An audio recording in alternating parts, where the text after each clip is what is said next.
नमस्कार। कार्यक्रम कोरोना अर्थतन्त्र दबाव र प्रभावमा यहाँलाई हार्दिक स्वागत छ। म रञ्जन झा। यस कार्यक्रममा हामी कोरोना भाइरसको संक्रमणले देशको अर्थतन्त्र लगायत विविध आर्थिक गतिविधिमा पारेको असरका बारेमा छलफल गर्दै आएका छौं र आज हामी छलफल गर्दैछौं सिमेन्ट उद्योगका बारेमा। दर्शकवृन्द, पछिल्लो 4 महिनाको लकडाउन र त्यसपछिको निषेधाज्ञाले देशको आर्थिक गतिविधिलाई ठप्प जस्तै बनाइसकेको छ। निर्माण कार्यहरू रोकिएका छन्, जसले गर्दाखेरि निर्माण सामग्री उत्पादक उद्योगहरू पनि अहिले ठप्पकै अवस्थामा छन् वा सुस्त गतिमा मात्रै अगाडि बढिरहेका छन्।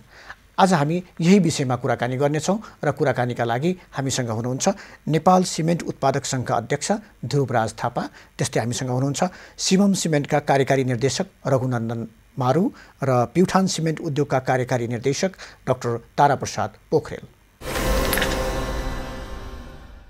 ध्रुवराजजी, करिब 5 महिनादेखि देश सुरुको 4 महिनामा लकडाउनै हामी बितायौँ, तर त्यसपछि फेरि निषेधाज्ञा सुरु भएको छ। ठाउँ ठाउँमा अहिले पनि निषेधाज्ञा जारी नै छ। अब यो समग्र अर्थतन्त्रको बारेमा हामी कुरा गर्दाखेरि देशको समग्र अर्थतन्त्रमा यो लकडाउन, यो निषेधाज्ञा, कोरोनाको असर कस्तो परेको देख्नुहुन्छ? अब यो त विश्वव्यापी रूपमा नै अब हामीले चाहिँ एकदमै ठुलो असर परेकै छ। अब नेपाल पनि त्यसबाट अछुतो हुन सकेन। विभिन्न क्षेत्रमा विभिन्न किसिमको असरहरू परेका छन्। अब धेरै जस्तो चाहिँ भनौँ न, अब समग्रमा अर्थतन्त्र चाहिँ नि हाम्रो अब यही क्रम चाहिँ अझै 1-2 महिना चल्ने हो भने मलाई त लाग्छ उठ्नै नसक्ने गरेर धराशायी हुने स्थिति देखिसकेको छ। अब कसरी हामीले व्यवस्थापन गर्ने, यसलाई यो चाहिँ ठुलो चुनौतीको रूपमा अगाडि बढेको छ। र फेरि अर्को कुरा के छ भने यो कोभिड पनि हामीले कति दिनसम्म रहन्छ भन्ने कुरा पनि कुनै केही निश्चितता छैन। अब आज मात्रै मैले एउटा चाहिँ नि पढिरहेको थिएँ विदेशीहरूकोबाट आएको डकुमेन्टहरू। अब यो चाहिँ नि हामीसँग सधैँभरि कहिले पनि नाश हुँदैन, कोरोना चाहिँ सधैँ रहिरहन्छ, यसको इफेक्ट मात्रै कसरी न्यूनीकरण गर्ने त्यसमा जानुपर्छ भन्ने कुरा छ। कोही 2 वर्ष रहन्छ, 2 वर्षमा चाहिँ एकदम एक्टिभली रहन्छ भन्ने कुरा आइरहेको छ। त्यसो गर्दाखेरि हामीले यसलाई अत्यन्तै संवेदनशील भएर अत्यन्तै राम्रोसँग विश्लेषण गरेर यसलाई कसरी अर्थतन्त्रलाई र जीवनलाई सँगसँगै लाने, प्यारलल लाने बाटो हामीले रोज्न सकेनौँ र यसलाई अलिकति बुद्धिमत्तापूर्ण ढङ्गबाट यसलाई हेरेर अगाडि बढ्न सकेनौँ भने यसले हाम्रो देशलाई चाहिँ ठुलो चाहिँ नोक्सान पुर्याउँछ र अर्थतन्त्रमा अहिले ठुलो धक्का लाग्छ। त्यसपछि जुन अर्थशास्त्रीहरूले भन्दै गरेको चाहिँ नि यु सेपको अथवा भी सेपको रिकभरी नभइकन हामी चाहिँ एल सेपमा चाहिँ नि जाने, अब रिकभरै नहुने, अब लामो 5-10 वर्ष 15 वर्षसम्म रिकभरी नहुने स्थितिमा पुग्यौँ भने यो हाम्रो लागि ठुलो चाहिँ नि घातक हुनसक्छ। त्यस कारणले अहिले पनि केही बिग्रेको छैन। जति भयो 4-5 महिना भएको छ, अझै पनि हामीले एकदमै सचेत भएर यसलाई चाहिँ राम्रोसँग विश्लेषण गरेर अगाडि बढ्यौँ भने केही राहत हामीले पाउन सक्छौँ होला। होइन अब आजको जस्तै गरेर हामीले जसरी 5-6 महिना भनौँ न, कोभिड आएको त करिब 8 महिना हुन लागिसक्यो, 8 महिना जसरी बितायौँ त्यसै गरेर अगाडिको समय पनि बिताउँदै जाने हो भने चाहिँ हाम्रो भविष्य चाहिँ केही भन्नु नसक्ने स्थितिमा पुग्छ होला। ताराजी, जस्तै अब यो तपाईँ निर्माण सामग्री उत्पादनसँग सम्बद्ध हुनुहुन्छ। निर्माण सामग्री उद्योगहरूको हामी यदि कुरा गर्ने हो भने यो कोभिड सुरु भइसकेपछि, कोभिड महामारीको यो सङ्क्रमण देखिसकेपछि, त्यसपछि जुन लकडाउन गरियो, त्यसपछि जुन निषेधाज्ञा जारी गरियो, यसले चाहिँ खास गरिकन निर्माण सामग्री उत्पादन उद्योगमा चाहिँ कस्तो असर पारेको जस्तो देख्नु भएको छ? अहिले चाहिँ नि यसले चाहिँ नि निर्माण सामग्री उत्पादन क्षेत्रमा चाहिँ नि पनि ठुलो असर पारेको छ। यसले चाहिँ त्यहाँ काम गर्ने श्रमिकहरूलाई र चाहिँ नि हरेक त्यसमा चाहिँ यसका सहयोगीहरूलाई चाहिँ नि यसले चाहिँ नि एक किसिमको चाहिँ नि हतोत्साहित बनाएको छ मान्छेहरूलाई। काम गर्ने सुरुका दिनमा 1-2 हप्तासम्म चाहिँ उनीहरूलाई चाहिँ नि खासै ठुलो असर परेको थियो, नर्मल स्थितिमा लिएका थिए। र पछि गएर जब यो चाहिँ नि अझ लम्बिँदै गएर चाहिँ नि यो नेपालमा त्यति साह्रो आक्रमण भइसकेको थिएन, विदेशमा धेरै ठाउँमा आक्रमण हुँदाखेरि चाहिँ नि त्यस किसिमको चाहिँ नि त्यहाँ भएको आक्रमणले र त्यो विकसित देशमा भएको चाहिँ नि हुँदाखेरि पनि हामीले त्यहाँका मान्छेहरू त बाँच्न सकेनन् भने हामी कसरी बाँचौँला भन्ने किसिमले चाहिँ धेरै हतोत्साहित भए त्यसपछि। र त्यसपछि त झन् काम गर्ने उनीहरूलाई जाँगरै आउनु पऱ्यो। अब के को लागि काम गर्ने? अब चाहिँ नि यसरी चाहिँ नि हामी चाहिँ नि अब हाम्रो जस्तो देशमा चाहिँ नि त्यति साह्रो चाहिँ उपकरणहरू छैन, स्वास्थ्यलाई चाहिँ नि त्यति साह्रो सिरियसली हेरिएको छैन। अब आफूले गर्न सक्दैन। अब एउटा आधार भनेको सरकार हो, सरकारमा पनि त्यति साह्रो चाहिँ नि उनीहरूले चाहिँ आशा गरे जस्तो चाहिँ आशा भएन। र चाहिँ त्यो समग्रमा गर्दाखेरि चाहिँ नि उनीहरूलाई चाहिँ नि काम गर्न आवश्यकता हुँदा हुँदै पनि उहाँहरू चाहिँ नि आफ्नो जिउको चाहिँ नि डरले परिवारको डरले गर्दाखेरि काममा आउन सक्नु भएको छैन र अहिले पनि 100% चाहिँ नि फ्याक्ट्रीहरूमा चाहिँ नि कामदारहरू श्रमिकहरू चाहिँ नि फुल टाइम उहाँ धेरै 100% आइसक्नु भएको छैन र चाहिँ अहिले चाहिँ उद्योगहरू सबै उद्योगहरू अहिले चाहिँ 20% म्याक्सिमम कुनैमा खाद्यान्नमा चाहिँ नि 70-80% होला खाद्यान्न इभन खाद्यान्न पनि 100% चल्न नसकेको स्थिति छ अहिले भनेपछि अरू निर्माण सामग्री त चल्ने स्थिति नै भएन अहिले 20% को हाराहारी 20-25% को हाराहारीमा चलिरहेको छ अहिले त्यसले गर्दा चाहिँ अब अरबौंको लगानी छ ब्याङ्कको लोन छ अनि चाहिँ अब रोजगार सृजना हामीले गरेका छौँ र त्यसमा पनि अब एकदम हतोत्साहित हुने अवस्था आइसकेको छ र यसले गर्दाखेरि चाहिँ समग्र सामग्रीहरू निर्माण सामग्रीको चाहिँ उत्पादन क्षमताले घटेको छ अहिले। ध्रुवराजजी अझै हामी निर्माण सामग्री भन्दा पनि विशेष गरी सिमेन्टमाथि हामी केन्द्रित हौँ। यो सिमेन्ट उद्योगहरूको अवस्था कस्तो छ? सम्भवतः अहिले कति 62वटा सिमेन्ट उद्योग नेपालमा सञ्चालित छन्। तथ्याङ्कलाई मैले भने यदि गलत छ भने त्यसलाई सच्याउनु होला र जसमा करिब 20,000 श्रमिकहरू काम गरिरहेका छन्। अहिले यो को अवस्था चाहिँ कस्तो छ? अहिले 62वटा उद्योग सञ्चालनमा छ र हामी सबैभन्दा ठुलो कुरा के थियो भनेदेखि अब कोभिडभन्दा अगाडि हामी अत्यन्तै हर्षित पनि थियौँ, उत्साहित पनि थियौँ र नेपालमा सिमेन्ट चाहिँ एउटा आत्मनिर्भर भइसकेका छौँ हामी। अब यो हिसाबले चाहिँ र फेरि सिमेन्ट उद्योग चाहिँ एउटा अरूभन्दा विशेष प्रकारको उद्योग पनि हो र आफ्नै कच्चा पदार्थमा आधारित उद्योग भएको हुनाले यसको चाहिँ डोमेस्टिक भ्यालु एडिसन अत्यन्तै धेरै छ। अहिले 80% जति डोमेस्टिक भ्यालु एडिसन भएको उद्योग र त्यसमा चाहिँ पूर्ण रूपमा चाहिँ आत्मनिर्भर भइसकेको अवस्था थियो। अब त्यो हिसाबले गर्दा एकदम उत्साहित भएर के भनेदेखि अब अलिकति हिस्ट्री हेर्ने भने 72 सालपछि भूकम्पपछि धेरै पुनर्निर्माणहरू हुन्छन् अनि त्यही बेलामा चाहिँ संविधान चाहिँ को लेखन भयो, संविधान आयो अनि त्यसपछि त्यसले पनि उत्साहले आयो लगानीकर्ताहरूलाई कि अब चाहिँ देशमा चाहिँ अब सबै यो राजनीतिक स्थिरता कायम हुन्छ र अब चाहिँ आर्थिक क्रान्तिको बेला आयो। अब अर्थतन्त्र भनेको चाहिँ विकास निर्माण हो, विकास निर्माणको मुख्य मेरुदण्ड भनेको सिमेन्ट हो, सिमेन्टले चाहिँ उद्योगहरू खोल्यो भने राम्रो हुन्छ भन्ने हिसाबले चाहिँ लगानीहरू आकर्षित भयो। त्यसपछि फेरि 1 वर्षभित्रै चुनाव भयो, चुनावमा चाहिँ स्थिर सरकारको पनि एउटा चाहिँ प्रत्याभूति भयो। झन्डै 2/3 सरकार आउँदाखेरि अब 5 वर्षसम्म यो सरकार चाहिँ एकदम स्थिर भएर जान्छ र एकदम विकास निर्माणले चाहिँ गति लिन्छ देशमा भन्ने हिसाबले चाहिँ धेरै लगानीकर्ताहरूले सिमेन्टमा लगानी गरे। तर अपेक्षाकृत रूपमा चाहिँ नि कोभिडभन्दा पहिलाको स्थितिको कुरा गर्छु, कोभिडभन्दा पहिला पनि अपेक्षाकृत रूपमा विकास निर्माणको कामहरू तीव्र रूपमा हुन सकेन। बजेटहरू खर्च हुने क्रम चाहिँ त्यसरी अपेक्षाकृत रूपमा भएन। समयभरि 60% 50% बजेट खर्च हुने भयो। त्यसले गर्दाखेरि देशमा चाहिँ सिमेन्टको डिमान्ड चाहिँ त्यति बढेन। त्यो हिसाबले गर्दाखेरि के हो भनेदेखि आजको दिनमा आइपुग्दाखेरि हामीले नर्मल स्थितिमा कोभिड नहुँदाखेरि पनि हामीलाई अब यो आर्थिक वर्ष अहिले जुन चलिरहेको छ 77-78 आर्थिक वर्ष अन्त्य हुँदासम्म हामीसँग जति चाहिँ हाम्रो खपत हुन्छ त्योभन्दा बढी डबल 2 गुणा बढी चाहिँ हामीसँग चाहिँ उत्पादन क्षमता छ। त्यसले गर्दाखेरि यो झन् त्यसमाथि यो कोभिडको असरले गर्दाखेरि त अत्यन्तै ठुलो मार परेको छ। अब 3 गुणा बढी होला जस्तो स्थिति छ। 3 गुणा बढी चाहिँ उत्पादन गर्न सक्ने क्षमता भयो भने 1/3 चाहिँ करिब 33%मा उद्योग चलाउँदाखेरि उद्योग चाहिँ अब चल्न सक्ने स्थिति हुँदैन। यसै पनि अप्ठ्यारो स्थिति थियो। त्यस कारणले कोभिडले गर्दाखेरि त सिमेन्ट उद्योगलाई अत्यन्तै ठुलो मार्का पर्न गएको छ र अब यो 1 वर्षभित्र हेर्दै जाउँ यो के हुन्छ, अब हामीले कति दिनसम्म चलाउन सक्छौँ, कति दिनसम्म धान्न सक्छौँ। अहिले पनि अघि डाक्टर ताराले भनिहाल्नुभयो करिब 20%मा उद्योगहरू चलिरहेको छ र अब आउने दिनहरूमा पनि अहिले त बर्खा महिना हो, अफ सिजनमा अलिकति कमै बिक्ने पनि सिजन हो, तैपनि पोहोरभन्दा आधा भएको छ गत वर्षहरूभन्दा। अब आउने दिनहरूमा पनि त्यति राम्रो भविष्य चाहिँ नि राम्रो होला, आउने दिनहरू राम्रो होला, राम्रोसँग सिमेन्टको खपत होला अथवा विकास निर्माणको कामहरू राम्रोसँग होला भन्ने कुरा अपेक्षा गर्न सक्ने ठाउँहरू छैन। किनभनेदेखि एउटा त कोभिडको यो चाहिँ नि असर चाहिँ रहिरहने भन्ने देखिएको छ। अर्को कुरा चाहिँ नि अब त्यसलाई बचेर गर्दाखेरि विकास निर्माणको खर्च नै अब के भने राज्यसँग पैसै कम छ, पैसा कम भए हुनाले यो विकास निर्माणमा खर्च हुने ठाउँै पैसा नै रकम कम छ, त्यहाँले विकास निर्माणको काम पनि अत्यन्त कम हुन्छ र त्यही एलर्ट गरेको पैसा पनि खर्च नहुने स्थिति अझै पनि विद्यमानै छ। त्यस कारणले चाहिँ गर्दाखेरि अब हामी त एकदमै त्रसित छौँ। गत वर्षको भन्दा पनि आधा मात्रै यो चाहिँ डिमान्ड हुन्छ कि भन्ने सिमेन्टको हामीले आङ्कलन गरेका छौँ। त्यो हिसाब भयो भने अब विगतमा भनौँ न हामीले 75 आर्थिक वर्ष 75-76 कुरा गर्दाखेरि करिब 10 मिलियन टन सिमेन्ट चाहिँ नि खपत भएको थियो भने अब 76-77मा आएर कोभिडको कारणले गर्दा मेरो विचार 8-8.5 मिलियन टनभन्दा बढी खपत भएको छैन र आउने दिनमा त्योभन्दा अझ घट्ने चाहिँ नि स्थिति छ। जबकि उत्पादन र बन्न लागेको सिमेन्ट फ्याक्ट्रीहरू तयार हुन लागेको पाइपलाइनमा भएको सिमेन्ट इन्डस्ट्रीहरू त आउँछ नै आउँछन्। त्यो हुँदाखेरि मैले अघि भनिहालेँ झन्डै 1/3 क्यापासिटीमा हामीले चलाउनु पर्ने छ। 1/3 क्यापासिटीमा उद्योग चलाउनु भनेको चाहिँ नि एकदमै चाहिँ नि यो क्याटास्ट्रोफिक हो। कुनै पनि उद्योग चल्न सक्दैन 1/3 क्यापासिटीमा। 60% भन्दा तल गएपछि हामी घाटामा गइहाल्छौँ। त्यस कारणले चाहिँ नि स्थिति चाहिँ नि अलिकति भयावहै छ।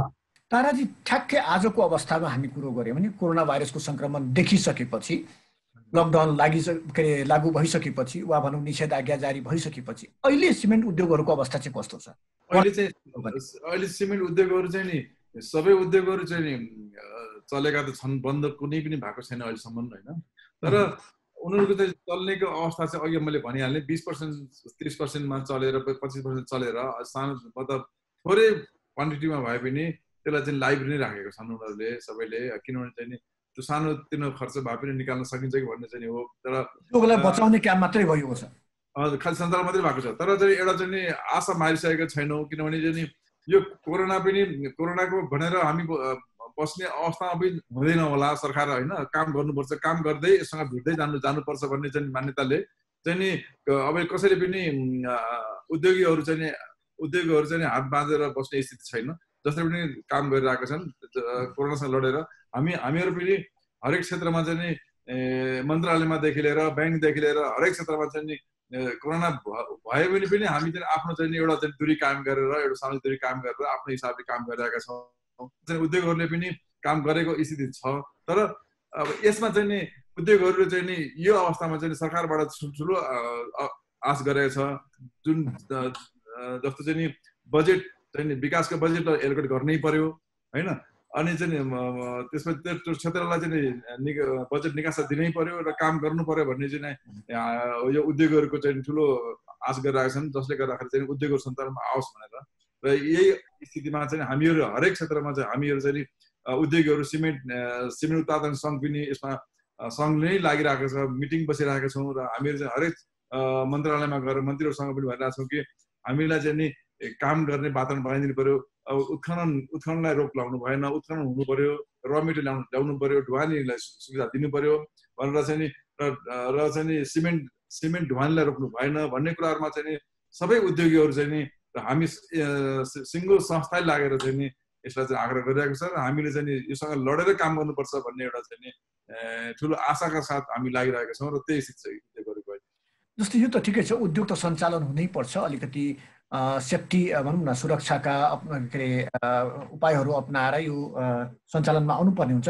तर ठ्याक्कै अहिले सञ्चालनमा गर्दाखेरि जुन अघि नै भन्नुभयो 20%को हाराहारीमा मात्रै 20 देखि 30%को हाराहारीमा हामी उद्योग सञ्चालन गरिरहेका छौँ।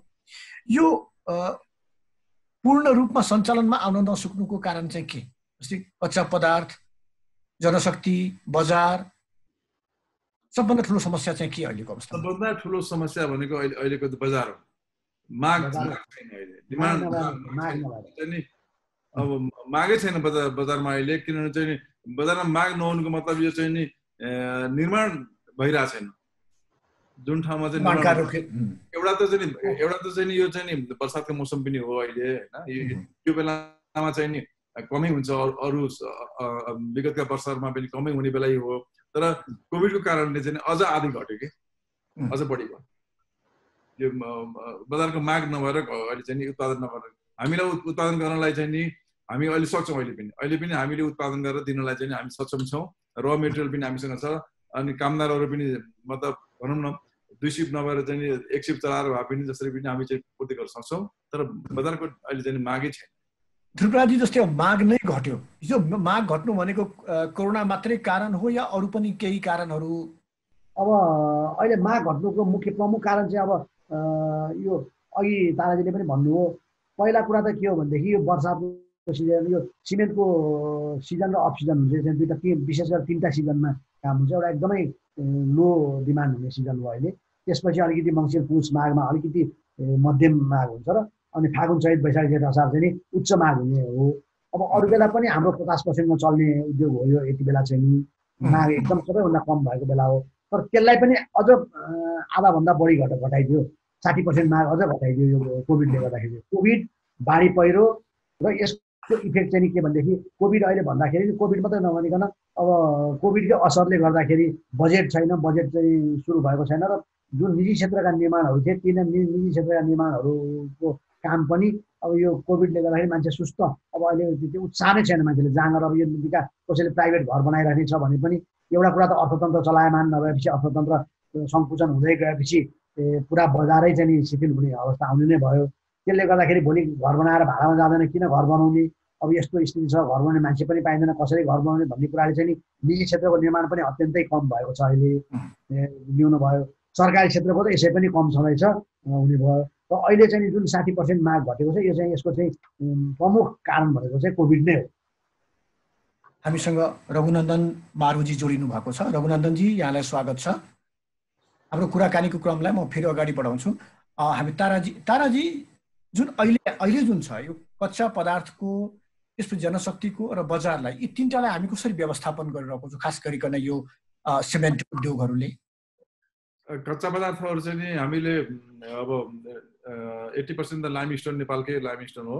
हामीले त्यसलाई चाहिँ नि मतलब अहिले यो वर्ष चाहिँ नि बर्खामा पनि पहिला पनि चाहिँ नि ल्याउने सिजनमा चाहिँ नि उत्खनन गर्ने सिजनमा चाहिँ लकडाउन भयो र भएको हुनाले पनि अहिले बर्खाको समयमा पनि हामीले चाहिँ नि जतिसक्दो काम गरेर चाहिँ त्यसलाई त्यसको चाहिँ आपूर्ति गरेका छौँ।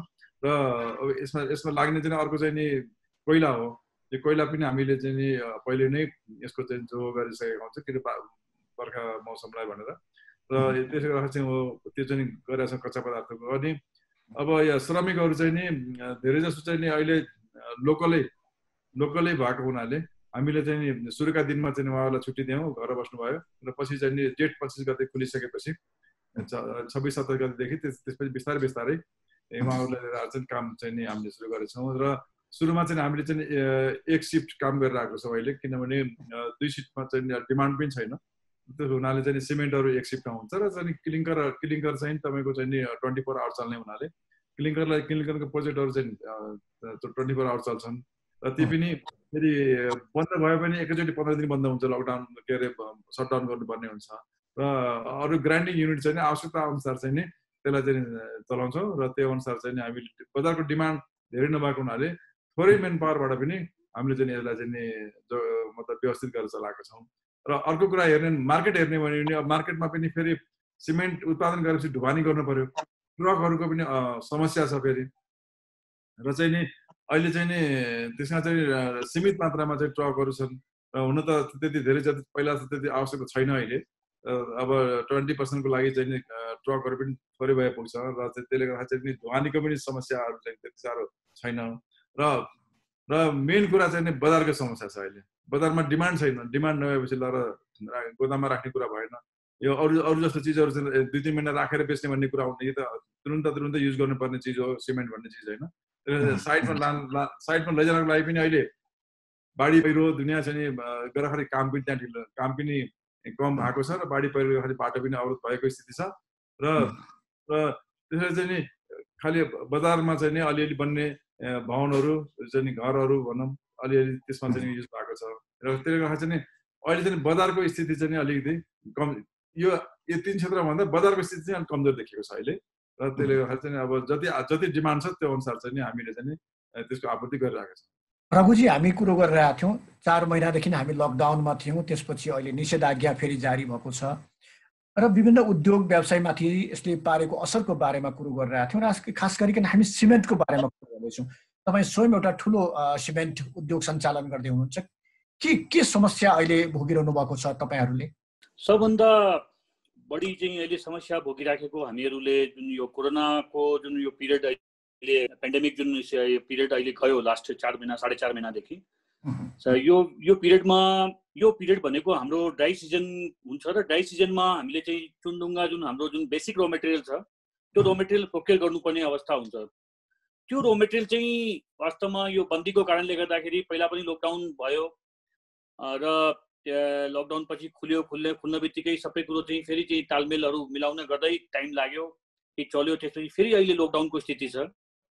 वास्तवमा अहिले जति पनि नेपालका सिमेन्ट इन्डस्ट्रिजहरू छन् जुन आफै क्लिङ्कर उत्पादन गर्छन्, तिनीहरूको सामु सबभन्दा ठुलो चुनौती भनेको अहिले लाइमस्टोनको जुन प्रोक्योरमेन्ट गर्न नसकेर अहिले यो बर्खा महिनामा जुन पर्याप्त मात्रामा चुनढुङ्गा नहुने अहिले ठुलो ठुलो industry, even if you talk about Hongshi cement also, होङ्सीमा पनि अहिले चुनढुङ्गाको अहिले अभाव छ।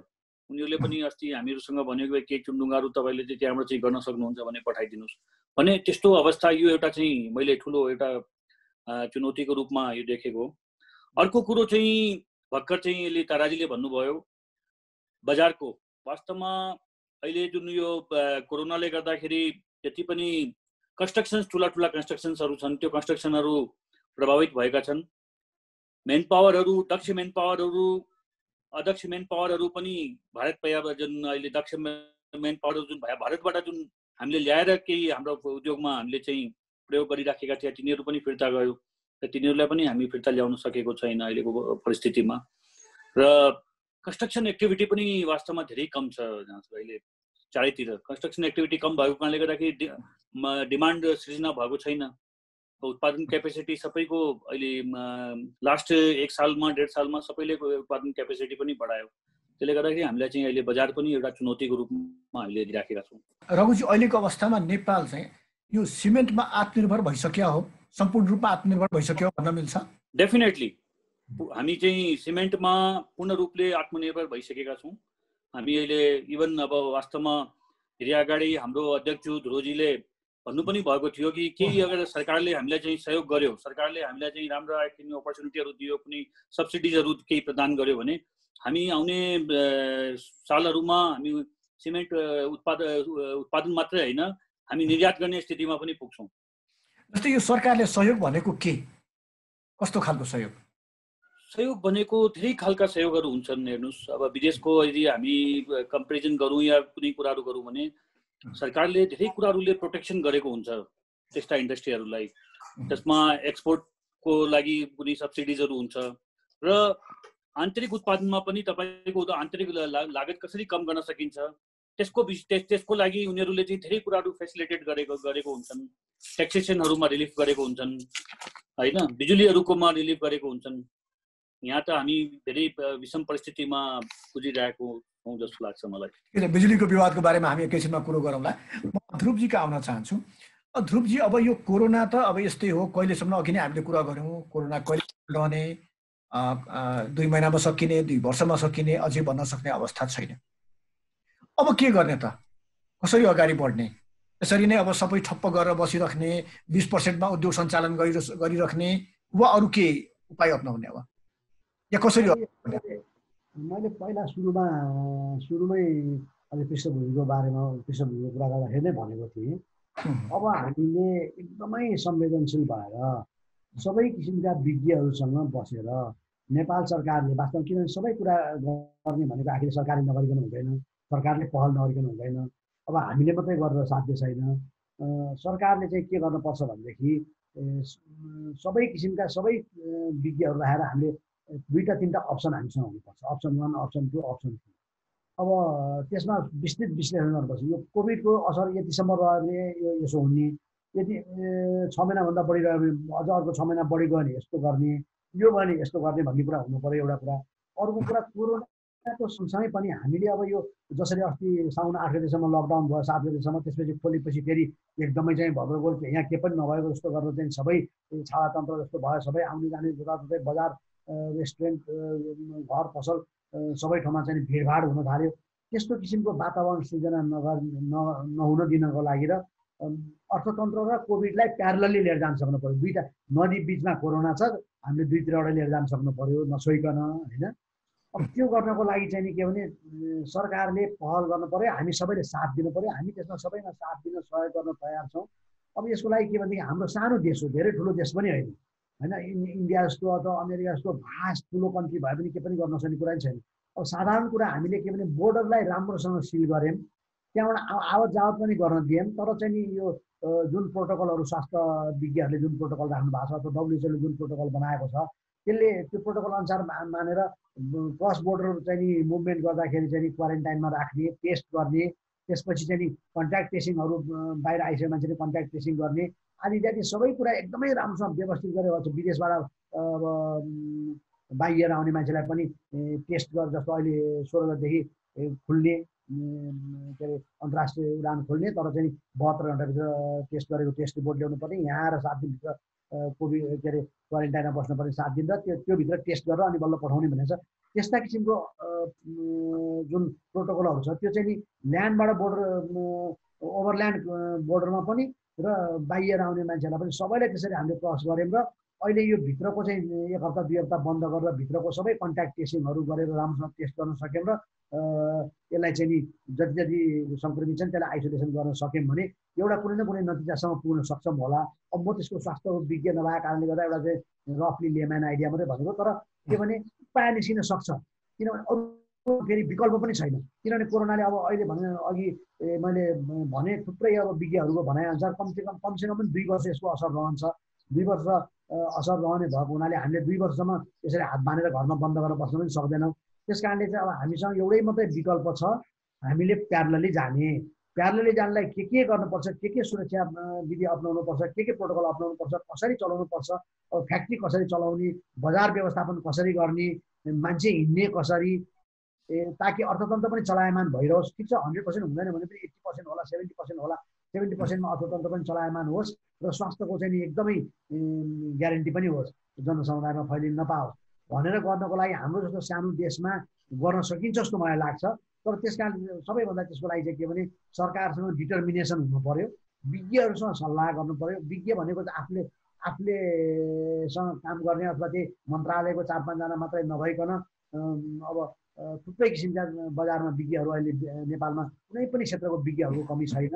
त्यो विज्ञहरूलाई चाहिँ नि साथमा लिएर हिँड्नु पर्यो। आफूलाई त्यो विज्ञहरूलाई र एक्सपर्टहरूलाई चाहिँ नि गभर्मेन्टको एक्सटेन्डेड आर्मको रूपमा चाहिँ त्यसलाई प्रयोग गर्नु पर्यो र उनीहरूको सल्लाह सुन्नु पर्यो। र प्लस अर्को कुरा के भने सबै स्टेक होल्डरहरूसँग, जस्तो अब पर्यटनको स्टेक होल्डर होला, निर्माण सामग्री सिमेन्टको होला अथवा चाहिँ नि अन्य खाद्य सामग्रीहरूको होला, सबै कुराको उद्योगी व्यवसायहरूको पनि स्टेक होल्डरसँग के गर्दाखेरि हुन्छ त भनेर सल्लाह गरेर उहाँहरूको सल्लाह पनि लिएर विभिन्न प्लानहरू बनाएर अगाडि बढ्नुपर्ने, प्लान 1, 2, 3, 4 बनाएर हामीले अगाडि बढ्यौँ भनेदेखि यो धेरै अप्ठ्यारो पर्दैन जस्तो लाग्छ मलाई। तर के भने हेफेजाडले हामीले के पनि प्लान नगरिकन अगाडि बढ्यौँ भने चाहिँ बन्द गर्ने, खोल्ने कि बन्द गर्ने कि पुरै खोल्ने कि बन्द गर्ने चाहिँ यो सम्भव छैन।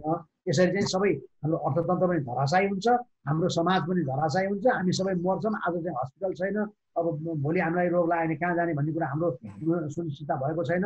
यस्तो किसिमले हेफेजाडले गर्न चाहिँ हुँदैन। प्लान वेमा हामीले चाहिँ गर्न सक्यौँ भनेदेखि धेरै पैसा पनि लाग्दैन। मैले अहिले अघि नै तपाईँसँग कुरा गर्ने भनेपछि हिसाब गरिरहेको थिएँ, आज चाहिँ 4000 रुपियाँमा प्राइभेट क्लिनिकले चाहिँ पिसिआर टेस्ट गरिरहेको छ भनेपछि त्योभन्दा कममै टेस्ट हुन्छ होला, गभर्मेन्टको टेस्ट त्योभन्दा कममा हुन्छ होला। 10 लाख मान्छेलाई गऱ्यो भने कति हुन्छ? 4 अरब रुपियाँ लाग्ने कुरा हो। 10 लाख मान्छेलाई टेस्ट गर्ने, त्यसपछि 10 लाख मान्छे बाहिरबाट आयो अथवा क्रस मुभमेन्ट भयो भनेदेखि चाहिँ 10 लाख मान्छेलाई चाहिँ 1 महिना 2 महिना 4 महिनासम्म क्वारेन्टाइनमा राख्ने, त्यसको लागि चाहिँ फेरि अर्को 2-3 अरब खर्च होला, अन्य 1 अरब खर्च होला, 8-10 अरब खर्च गर्यो भनेदेखि भनेपछि सरकारसँग निश्चित योजना हुनु पर्यो। प्यारलली जानुको विकल्प छैन। ताराजी, यो जुन अहिले यो 5 महिनाको हामी अवधिलाई लियौँ, सरकारले गरेको जुन अब यो जुन सरकारको तयारी, सरकारको व्यवस्थापन, यसलाई चाहिँ हामी कसरी लिन सक्छौँ? कतिको सन्तुष्ट? यो अहिले चाहिँ नि 5 महिनाको चाहिँ नि हिसाब यो हेर्दाखेरि चाहिँ नि मेरो विचारमा चाहिँ नि सरकारले चाहिँ नि राम्रोसँग चाहिँ नि यसलाई चाहिँ नि लिएको जस्तो देखिँदैन, अथवा चाहिँ सरकारको अनुभवको कमजोरी अथवा चाहिँ सरकारमा बस्नेहरूको चाहिँ नि त्यसमा चाहिँ नि अब अरूसँग सहकार्य गरेको कमजोरी हुन सक्ला होइन। त्यसले चाहिँ नि हामीसँग त अहिले सरकारसँग त 3 तहको चाहिँ नि सरकार छ। अहिले सङ्घ, प्रदेश र स्थानीय छ, अधिकार सम्पन्न सरकार छ। अहिले चाहिँ काम गर्ने हो भने चाहिँ यो 3 तहको सरकारमा चाहिँ नि अघि ध्रुवजीले भने जस्तै बजेटको अभाव पनि छैन, बजेट पनि छ र चाहिँ त्यस किसिमले चाहिँ नि अलिकति म्यानेज गरेर चाहिँ गरेको खण्डमा चाहिँ नि 3 करोड जनतालाई सम्हाल्नको लागि र अलिकति चाहिँ नि बाहिरबाट आउने जनतालाई सम्हाल्नको लागि ठुलो कुरो होइन। तर 3 तहको सरकारले पनि यति ठुलो सरकार छ, यति ठुलो चाहिँ नि सबै व्यवस्थित छ र पनि एउटा हामी कोरोनासँग चाहिँ नि यति साह्रो भएर सरकार आफै आत्तिएर चाहिँ नि जनतालाई चाहिँ नि एक हप्ताको 10-10 दिनको चाहिँ नि लकडाउन 10-10 दिनको प्रोग्राम गरेर कतिसम्म लैजाने यसलाई? कमसेकम 3 महिना 6 महिना 9 महिना 12 महिनाको चाहिँ नि ठोस प्रोग्राम लिएर जानु पर्यो। अनि त्यसलाई चाहिँ नि बिचबिचमा चाहिँ परिमार्जन गर्नु पर्यो, परिमार्जन गर्नु पर्यो। अब 10 दिनको अहिले भर्खर हेर्नुभयो 10 दिनको लकडाउन। अब यो 10 दिनको लकडाउनले के हुन्छ? केही पनि हुनेवाला छैन। घर बस्यौँ फेरि उस्तै हुन्छ। फेरि खै त 10 दिनमा हामीले के गर्यौँ त भने के प्रोग्राम छ त? छैन नि हामीसँग। त्यसमा चाहिँ कमसेकम 3 महिनाको 3 महिना 6 महिना 9 महिना 10 महिनाको 1 वर्षको प्लान गरौँ र 3 तहको सरकारले त्यही अनुसार चाहिँ एकदमै चाहिँ राम्रोसँग गरोस् र जनताले त्यसमा साथ दिन्छन् र चाहिँ नि छिटोभन्दा छिटो चाहिँ यो कोरोनाबाट हामी चाहिँ मुक्त हुने किसिमको अथवा चाहिँ सेफ हुने किसिमको चाहिँ नि वातावरण बन्न सक्छ। तर यो जुन किसिमले अहिलेसम्म चाहिँ हामीले देख्यौँ, तपाईँले देख्नुभएको छ, यसमा चाहिँ खालि 5 महिनामा चाहिँ त्रास मात्रै फैलिएको छ। कुनै चाहिँ उज्यालो अगाडि चाहिँ राम्रो होला भन्ने कि जनतालाई पनि आश छैन र जनता त हामीहरू उद्योगीहरू अलिक 20% भए पनि काम गरेर छौँ, अलिकति भए पनि हामी चाहिँ मुभमेन्टमा छौँ, साइकल चलाएको छौँ। तर अरू जनतालाई हेर्ने र अरू जनता स्कुलका विद्यार्थीहरू यङ जेनेरेसन यिनीहरूको हेर्नु त पुरा निराश छ उनीहरू चाहिँ। भोलिका दिनमा चाहिँ अझै यस्तै भयो भने अझ परिस्थिति चाहिँ राम्रो हुँदैन। त्यस कारण सरकारले चाहिँ अब बेलैमा जुन कुराहरू चाहिँ गर्न सकेन विगतमा, अब त्यसलाई चाहिँ राम्रोसँग 3 महिना 6 महिना 9 महिना 12 महिनाको प्लानिङ गरेर गयो भने चाहिँ राम्रो हुन्छ जस्तो लाग्छ मलाई। हामीले पनि ठाउँ-ठाउँमा हाम्रो जहाँ भइ जान्छ हामी त्यो सल्लाह दिएका पनि छौँ र चाहिँ नि अब गर्छ भन्नुभएको छ, आश्वासन पाइन्छ मात्रै, तर चाहिँ रिजल्ट चाहिँ आएको छैन। रघुजी, अब अगाडि कसरी बढ्ने? किनकि यो कोरोना भनेको त अब कहिलेसम्म जान्छ हामी केही भन्न सक्दैनौँ, अहिले नै भन्न सक्ने अवस्था छैन। के गर्ने? यसरी नै ठप्प गरेर सबै कुरा बसिराख्ने, बन्द निषेधाज्ञा सबतिर ठप्प गरेर बस्ने, अब अगाडि बढ्ने भने कसरी अगाडि बढ्ने त?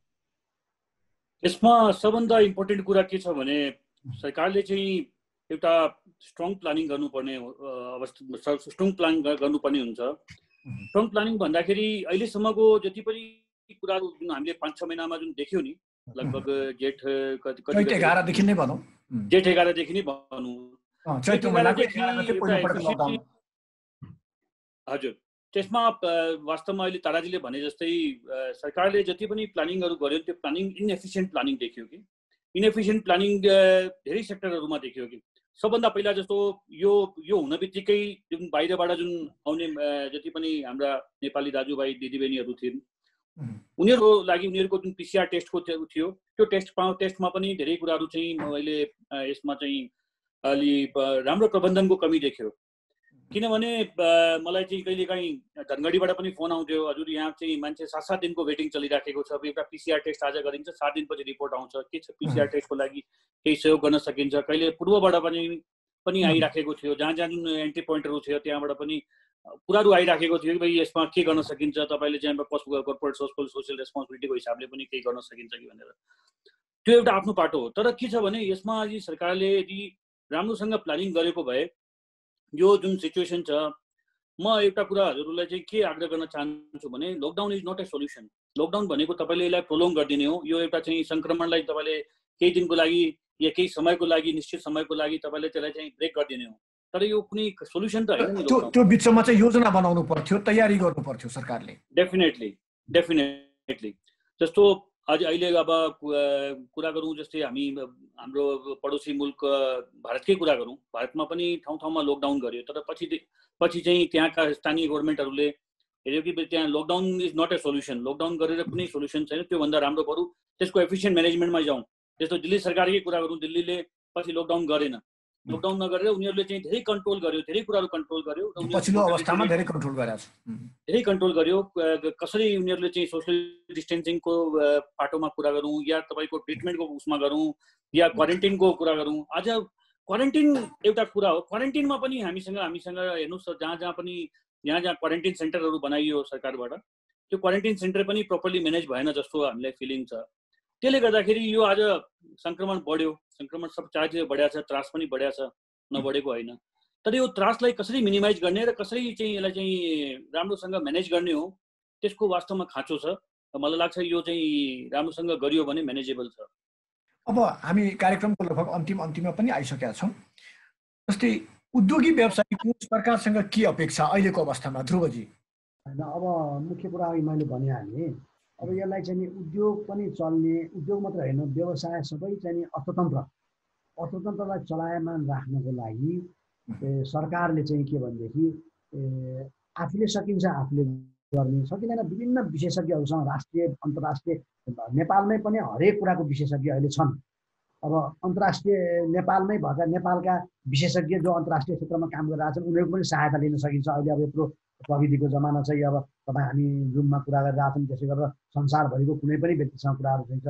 तिनीहरूसँग लिएर हाम्रो जस्तो सानो अर्थतन्त्र र सानो भूगोल भएको देशमा के गरेर चाहिँ यसलाई म्यानेज गर्न सकिन्छ भन्ने कुरा चाहिँ विज्ञहरूको सल्लाह लिनु पर्यो। अब सरकारले पनि आफ्नो हिसाबले त गरिरहेकै होला, प्रयास गरिरहेकै छु भनिरहेको छ होइन, गरेर तर के रिजल्ट नआएपछि त त्यो प्रयासले भएन, अर्को नयाँ चाहिँ अल्टरनेटिभहरूमा जानु पर्यो, अल्टरनेटिभ म्यानेजमेन्ट प्रिन्सिपलहरूमा।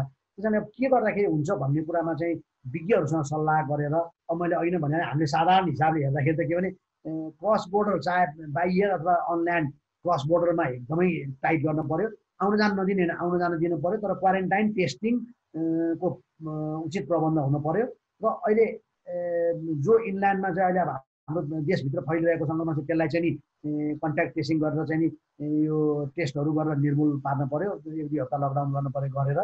त्यसपछि अनि चाहिँ त्यसपछि अब अघि कुरा आएको जस्तै चाहिँ नि सोसल डिस्टेन्सिङ, मास्क आदि इत्यादि के गर्ने हो, एकदमै जनचेतना फैलाएर गाउँ गाउँसम्म जनता प्रत्येक जनतालाई चाहिँ नि वाच गरेर कसरी गर्न सकिन्छ जनतालाई सचेत गराएर चाहिँ नि यो यसबाट चाहिँ बस्ने उपायहरू अवलम्बन गर्नु पर्यो र अर्थतन्त्रलाई पनि चलायमान गर्नु पर्यो। अब त्यसको लागि जस्तो अलिकति व्यवस्था भनौँ न 100% सबै पहिला जस्तो चाहिँ नि नर्मल चाहिँ त हुँदैन। अब हामीले न्यू नर्मलमा जानु पर्यो कि न्यू नर्मलमा भन्दाखेरि अब हुनसक्छ बजारको कुरा छ, बजारमा भोलि चाहिँ सबै बजार खोल्नु सट्टा इलेक्ट्रोनिक मार्केट आइतबार अथवा चाहिँ नि खाद्यान्न मार्केट सोमबार अथवा अरू लुगाफाटाको मार्केट मङ्गलबार गरेर गर्न सकिएला। न्यू नर्मल त हामीले गर्न जानै पर्छ। We cannot go back to normal as it is होइन। जबसम्म कोरोनाको कर रहन्छ, जबसम्म भ्याक्सिनहरू इजिली एभाइलेबल हुँदैन, तबसम्म हामीले नर्मलको कल्पना गर्न हुँदैन।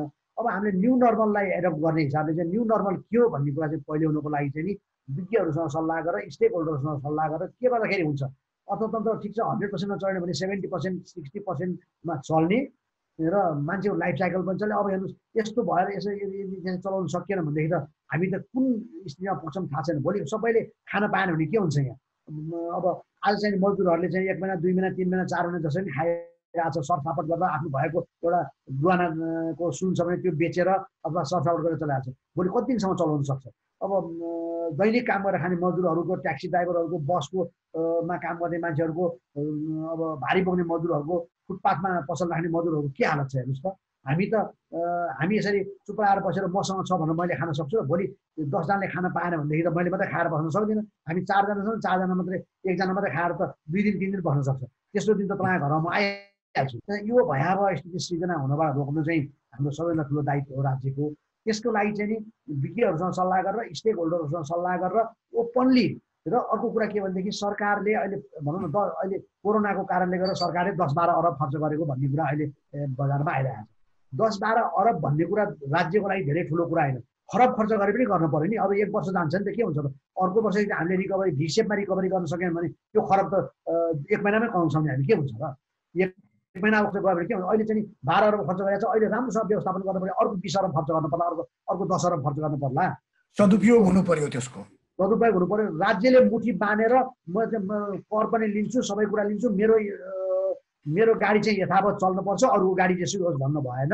सरकारले उदार हृदयले जनता छौ, तिमीहरू छौ, निजी क्षेत्र छौ भने म हुन्छु, नभए हुन्न भनेर चाहिँ भोलि चाहिँ नि यसलाई चाहिँ नि आत्मसात गर्न सक्नु पर्यो। 10 अरब खर्च गर्नु राज्यको लागि कुनै पनि ठुलो कुरा होइन मेरो विचारमा। 50 अरब 1 खरब पनि खर्च गर्नुपर्छ र यसको व्यवस्थापन राम्रोसँग गर्न सक्नुपर्छ।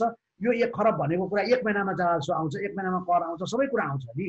अब सरकारले तिरी पनि रहेछन्। हामी निजी क्षेत्रहरूले आफूले सकेसम्म भएसम्म सरसापट ऋण खोजेर भए पनि ब्याङ्कको लोन तिरिरहेछन्, करहरू तिरिरहेछन्, भ्याट ट्याक्स सबै तिरिरहेछन्। त्यति गर्दाखेरि राज्यले सङ्कुचित हुनु भएन, राज्य उदार हुनु पर्यो। राज्य जब सबै जनताको राय लिनु पर्यो। त्यो धेरै ठुलो कुरा पनि छैन गर्न मेरो विचारमा। त्यो गरेर व्यवस्थापन गर्यो भने यसलाई हामीले चाहिँ ह्यान्डल गर्न सक्छौँ। हामी we are capable to do it, we can do it, we can take it together होइन। अर्थतन्त्र र कोरोनालाई त्यो गर्न सक्यौँ तर राज्यको चाहिँ नि एकदम चाहिँ उदारता र उदार हृदयका साथ अगाडि आउनु पर्यो र नयाँ नयाँ बाटाहरू खोज्नु पर्यो। स्टेक होल्डरसँग र विज्ञहरूसँग बसेर मिटिङ गरेर plan A, plan B, plan C, plan D, plan E 5वटा प्लान बनाएर जाउँ न। यो फेल भयो यो तुरुन्त हामीसँग होस् न, त्यो एउटा प्लान फेल हुन लाग्न छ, भोलि के गर्ने भन्ने कुरा हामीसँग छैन। त्यस्तो हुनु भएन। राज्य त एकदम रिसोर्सफुल हुनु पर्यो। रिसोर्सफुल छ पनि, पैसाको कारणले पनि रिसोर्सफुल छ, नलेजको कारणले रिसोर्सफुल छ। आज के पनि कमी छैन राज्यसँग, तर के भने सोचको कमी छ। सोच अलिकति सङ्कीर्ण सोचबाट बाहिर आएर गऱ्यो भनेदेखि हामीले यसलाई लान सक्छौँ। वी क्यान डिफिट कोरोना र अर्थतन्त्रलाई लान सक्छौँ, बचाउन सक्छौँ। अहिले कमाउने अथवा चाहिँ राज्यले पनि ठुल्ठुलो गर्ने धेरै कर तिर भन्ने कुरा छैन। अहिले हामी बच्न पर्यो र चलायमान हुनु पर्यो। आज किनभने अनिकालमा जिउ जोगाउनु, हुलमुलमा जिउ जोगाउनु, अनिकालमा बिउ जोगाउनु भन्छ नि। अहिले अनिकाल पनि पर्दैछ, हुलमुल पनि हुँदैछ। हामीले जोगिएर बस्यौँ भनेदेखि पैसा कमाउने दिन, सरकारले पनि धेरै कर लिने दिन अरू दिन आउला नि, 1 वर्षपछि आउँछ। त्यस कारणले संयमता धारण गरेर यसलाई गऱ्यौँ भने we can be successful. Let's do it. We are always ready to support government होइन। हाम्रो तर्फबाट गर्ने सबै कुरा गर्न हामी तयार छौँ, साथ दिन पनि तयार छौँ, सहयोग गर्न पनि तयार छौँ, गरि पनि रहेका छौँ र आउने दिनहरूमा नि गर्छौँ। ताराजी, जस्तै सर्वसाधारणमा त निराशा छँदैछ र साथ के देखियो भने उद्योगी व्यवसायमा पनि एक किसिमको निराशा भन्दा पनि विश्वासको कमी देखियो। अहिले यो लगानी गरौँ कि नगरौँ भन्ने कुरामा यो विश्वासलाई बढाउनको लागि चाहिँ सरकारले के गर्नु पर्ला? मैले अघि पनि भनिहालेँ, सरकारले चाहिँ नि जुन किसिमले चाहिँ नि अहिले 4 महिना लकडाउन, त्यसपछि 1 महिना चाहिँ हामी काम गरेर हेऱ्यौँ, सरकारले पनि हेऱ्यो र चाहिँ नि यो स्थिति सरकारले चाहिँ अहिले विगतमा आफैले गरेका कतिसम्म सरकारले के हदसम्म काम गरेको थियो र चाहिँ कहाँ चाहिँ सरकारले चाहिँ बढी चाहिँ इम्पोर्टेन्स दिनुपर्ने थियो र त्यसमा दिन सकिएन र त्यो कारणले चाहिँ आज स्थिति फेरि लकडाउन गर्ने पर्ने यो चाहिँ नि हप्ते 10 दिनको चाहिँ लकडाउन सुरु गरेका छौँ र चाहिँ यो स्थितिलाई चाहिँ नि सरकारले चाहिँ नि पुरानो चाहिँ नि विगतको दिनलाई चाहिँ नि अध्ययन गरेर र चाहिँ नि अहिले चाहिँ विश्वको चाहिँ नि उसलाई पनि हेरेर र अब हामी कसरी जाँदाखेरि चाहिँ हामी ठिक हुन्छौँ र कसरी जाँदाखेरि चाहिँ उद्योगहरू चलायमान हुन्छन् र उद्योगको चाहिँ मनोबल कसरी बढाउन सकिन्छ भन्ने किसिमको चाहिँ सरकारले प्याकेजको रूपमा चाहिँ नि त्यसलाई चाहिँ ल्याउन सकेको अवस्थामा चाहिँ नि उद्योगीहरूको मनोबल बढ्छ। तर पछिल्लो समय त धेरै सहुलियतका प्याकेजहरू आएको होइन र? होइन, प्याकेज आयो र तर त्यो विगतमा जुन प्याकेज आयो त्यो प्याकेज सफिसियन्ट भएन भन्ने कुरा त चाहिँ अहिलेको उसले देखाइसक्यो नि त, देखाइसक्यो। अहिलेसम्म भएन नि यो चाहिँ नि त्यो प्याकेजहरूले चाहिँ नि उद्योगहरूलाई राहत दिने प्याकेजहरू चाहिँ नि आयो होला, ठिक छ, तर काम गर्ने स्थिति नै भएन। त्यो प्याकेजले त कामै गर्न सक्दैन। अब यदि चाहिँ नि काम गर्ने स्थिति भयो भने पो त्यो प्याकेजले काम गर्छ होइन। अनि बरु त्यो प्याकेजले काम गर्छ। अब त्यो प्याकेज सरकारले दियो, त्यो प्याकेज चाहिँ नि हामीले चाहिँ नि केही हद रूपमा लियौँ, तर त्यसलाई व्यवहारमा लागू गर्न सकिएन। अब कामै उद्योगै चल्न नसकेपछि त्यो प्याकेजले त काम गरेन। अनि त्यो प्याकेजले काम गरे, सरकारले चाहिँ नि त्यो प्याकेज दिँदाखेरि के सोचेछ भने उद्योगहरू चलायमान हुन्छन्, चलायमान हुनु पर्यो। उद्योग चलायमान भएपछि यदि प्याकेज दिइसकेपछि उद्योग चलाएपछि उद्योगबाट चाहिँ केही ट्याक्स आउँछ र ट्याक्स आइसकेपछि सरकार चल्छ भन्ने किसिममा सोचेर दिएको हो। तर दियो, राम्रो कुरा थियो, तर त्यो चाहिँ नि हामीले लागू गर्न सकेनौँ। बजारको स्थिति, बजार उठेन। अनि चाहिँ नि विकासको कामहरूमा चाहिँ नि भएको छैन। अझ बजेटहरू पनि विकासमा धेरै कटौती भएको छ। विकासमा चाहिँ नि ऋण गरेर भए पनि विकास गर्नुपर्छ र विकास गर्यो भने चाहिँ बल्ल चाहिँ नि उद्योगहरू चल्छ र चलायमान हुन्छ र सरकारले पनि त्यसबाट ट्याक्स पाएर देश चल्ने हो। त्यसमा चाहिँ नि सरकारले अब चाहिँ नि त्यो दिए तापनि त्यसलाई चाहिँ स्थितिलाई चाहिँ सामान्य स्थिति बनाइदिनु पर्यो र चाहिँ नि काम गर्ने वातावरण चाहिँ नि बनाउनको लागि चाहिँ नि हाम्रो तर्फबाट चाहिँ उद्योगीले गर्नुपर्नेमा हामी आफ्नो प्रतिबद्ध छौँ। हामी चाहिँ नि लागिरहेका छौँ। हामी कोरोना लाग्यो भनेर घर बसेका छैनौँ। हामी आफ्नो चाहिँ नि स्वास्थ्यको लागि चाहिँ नि पनि दाउ राखेर भए पनि जस्तो चाहिँ सरकार आज चाहिँ मन्त्री परिषद, मन्त्रीमण्डलहरू, सांसद जसरी काम गर्नु भएको छ त्यसै गरी उद्योगहरू पनि काम गरेका छन्। उद्योगहरू पनि डरले घर बसेको छैन र चाहिँ तर बजारको स्थिति त उठाउनुलाई त सरकारले नै उठाउनु पर्यो। हामीले चाहिँ नि सिमेन्ट जतिसुकै सस्तोमा दियो भने पनि कन्स्ट्रक्सन भएन भने त त्यो सिमेन्ट त कसैले त्यतिको राख्ने कुरा होइन नि। निर्माण सामग्रीहरूको लागि चाहिँ निर्माण गर्ने वातावरण बनिदिनु पर्यो, सुरक्षित वातावरण बनिदिनु पर्यो। अनि त्यो भएको खण्डमा चाहिँ नि बल्ल चाहिँ नि हाम्रो र सरकारको जुन प्रयास छ त्यो प्रयास बल्ल सफल हुन्छ। रघुजी, अर्थतन्त्र धराशायी भइसकेको छ भन्दा हुन्छ, किनकि निकै सुस्त गतिमा चलिरहेको छ र आर्थिक वृद्धि दर लगभग 1% आउने भन्ने त्यो आकलन गर्न थालिएको छ। अब यो अर्थतन्त्रलाई पुनः चलायमान चाहिँ कसरी बनाउने, यसमा सरकार गर्नुपर्छ र उद्योगी व्यवसायले के गर्नुपर्छ? हेर्नुहोस्, यो कोभिडको दौरानमा सरकारले एउटा मोनिटरी पोलिसी ल्यायो। त्यो मोनिटरी पोलिसी हामी सबै उद्योगीले त्यसलाई चाहिँ सहर्ष स्वीकार पनि गरे, त्यसलाई पोजिटिभ रूपमा स्वागत पनि गरे। त्यसमा सबभन्दा इम्पोर्टेन्ट कुरा मैले के देखिरहेको छु भने सरकार र उद्योगी एक अर्कामाथि विश्वासको वातावरण बन्न धेरै जरुरी छ कि एक अर्कामाथि विश्वासको वातावरण भयो भने डेफिनेटली धेरै कुराहरू चाहिँ अर्थतन्त्र चलायमान हुन्छ। तर त्यसमा खालि अर्थतन्त्र चलायमान हुनको लागि त्यो मात्रै खास छैन। अर्थतन्त्र चलायमान हुनको लागि एउटा के छ भने सरकारले ब्रोड भिजनले इकोनोमीलाई कसरी रिफर्म गर्ने हो त्यसको लागि एउटा उदारवादी नीतिहरू पनि अवलम्बन गर्नुपर्ने आवश्यकता छ, त्यो धेरै जरुरी छ। दोस्रो कुरा मैले के देखिरहेको छु भने ओभरअल सिनेरियो हेर्दाखेरि सरकारले जुन विकास बजेटहरू हरेक साल प्रस्तावित गर्छ हाम्रो बजेटमा, त्यो बजेटको पुँजीगत जति पनि क्यापिटल इन्भेस्टमेन्ट छ त्यो खर्चहरू हुँदैन। त्यो खर्च नभएको कारणले गर्दा पनि बजारमा के हुन्छ भने क्यापिटल फ्लो जुन हुन्छ नि त्यो फ्लो नभएको कारणले गर्दा पनि धेरै कुराहरू चाहिँ हाम्रो चाहिँ यो अर्थतन्त्रमा धेरै ठुलो असर पर्छ। त यसको लागि म के चाहन्छु भने जति पनि बजेटमा तपाईँले प्रोजेक्ट गरेका जति पनि योजनाहरू छन् त्यो योजनाहरू चाहिँ खर्च भइदिनु पर्यो। त्यसको लागि जस्तो अहिले भर्खर ताराजीले भन्नुभयो नि, ऋण लिएर पनि त्यो योजनालाई क्रियान्वयन गर्नलाई सरकार चाहिँ तत्पर हुनु पर्यो। त्यो इम्पोर्टेन्ट कुरा मैले देखिरहेको छु। मलाई लाग्छ कि यो कुनै ठुलो कुरो छैन। हामी यदि राम्रोसँग गर्यो र सरकारले हामी उद्योगीमाथिहरू पनि एउटा पूर्ण विश्वासको साथमा हामीले गर्यो भने यो इकोनोमीलाई रिफर्म गर्न ठुलो कुरो देखिरहेको छैन मैले। ध्रुवजी, बुदागत रूपमा हामीले के सल्लाह दिन सक्छौँ सरकारलाई? समग्र रूपमा त अब आइसक्यो सरकारले गर्नुपर्ने कुराहरू पनि। अब व्यवसायहरूलाई बचाउनको लागि चाहिँ के भने सरकारले फेरि पनि उदार हृदयका साथ विभिन्न तहका व्यवसायी व्यापारी उद्योगीहरूलाई जे चाहिन्छ त्यो सुविधा दिन पर्यो। 1 वर्षको लागि सुविधा दिँदाखेरि अर्को वर्षदेखि मजासँग चाहिँ उनीहरू रिभाइभ हुन्छन् भने त्यसलाई कन्जुसी गर्न भएन। उदाहरणको लागि आज ट्याक्सी चलाएर खाने मान्छेले ट्याक्सीको चाहिँ इन्स्टलमेन्ट तिर्न सकेको छैन, भात खाने पैसा छैन, उसलाई भात खाने पैसा दिनु पर्यो सरकारले 2-4 महिना बन्द गर्ने हो भने। अनि बसवालालाई त्यसै छ भनेदेखि उद्योगीहरूलाई चाहिँ ब्याज तिर्न सकेन भने ब्याज अलिकति कम गरिदिनु पर्यो, मिना गरिदिनु पर्यो। 1 वर्ष मिना गरेर के हुन्छ? सरकार त हाम्रो चाहिँ सबै अभिभावक भने सरकार हो नि। सरकारले हामीलाई बचायो भने भोलि हामीले फेरि सरकार चलाउने हो होइन। अब हामी के पनि छोड्दैनौँ भनेर सरकारले मुठी बाँध्न बसेर आफ्नो अँगालोबाट के पनि हटाउन चाहेन भनेदेखि यो हामी सबै समाप्त हुन्छौँ र हामी सबै निजी क्षेत्र समाप्त भएपछि, मजदुर समाप्त भएपछि, किसान समाप्त भएपछि सरकारले कहाँबाट ल्याएर गर्ने? त्यस कारणले किसानलाई जे चाहिन्छ त्यो दिनु पर्यो। सरकारले राहतको रूपमा चाहिँ राहतको कुरा गरे। अघि व्यवस्थापन गर्ने कुरा त मैले भनिहालेँ। व्यवस्थापनको साथसाथै उद्योगीहरूलाई चाहिँ कम ब्याज दरमा थप ऋण चाहियो अथवा ब्याज दर घटाइदिनु पर्यो भने 1 वर्षको ब्याज चाहिँ 10-20 अरब रुपियाँ घटाइदियो भने सरकारलाई के फरक पर्छ? धेरै ठुलो फरक पर्दैन।